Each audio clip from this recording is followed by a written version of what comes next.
நீங்கள் வீட்டில் தெரியாமல் மாதா சிலை வச்சுக்கிட்டு பூஜை பண்ணிக்கிட்டு வணங்கிட்டு இருந்தீங்கன்னா பைபிளுக்கு விரோதமாக நீங்கள் செயல்படுறீங்க. மனிதனை வணங்குறதுக்கு ஆண்டவர் சொல்லலை, என்ன வணங்குனார்? ஆவியாக இருக்கிற தேவனை ஆவியோடும் உண்மையோடும் தொழுது கொள்வார்கள். மறந்துடவே கூடாது. இது எப்படி இருக்குன்னு சொன்னா பாருங்க. உதாரணமா உங்கள் பையன் அப்பா மாதிரியே, தன்னுடைய அப்பா மாதிரியே மெழுகுல அப்பாவை அப்படியே வடிவமைச்சு செஞ்சிருக்கான்னு வச்சுக்கிட்டு, வேக்ஸ் மாடல்.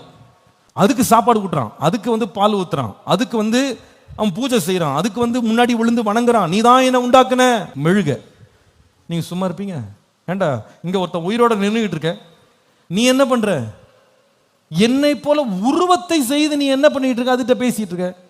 அது கண் இருக்கலாம் ஆனா பார்க்காது, காது இருக்கலாம் கேட்காது, வாய் இருக்கலாம் பேசாது, கை இருக்கலாம் அது செயல்படாது, கால் இருக்கலாம் அது நடக்காது.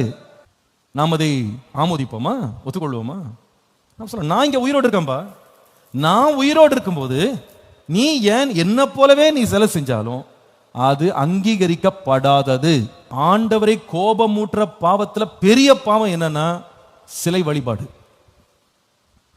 அதனால ஒருவேளை இன்றைக்கு தெரியாம நீங்க அதை செஞ்சிருக்கலாம், அறியாம செஞ்சிருக்கலாம். நான் உங்களுக்கு சொல்கிறேன், நாம கையினால் செய்த சொரூபங்களை நாம் ஆராதிக்க வேண்டிய அவசியம் இல்லை.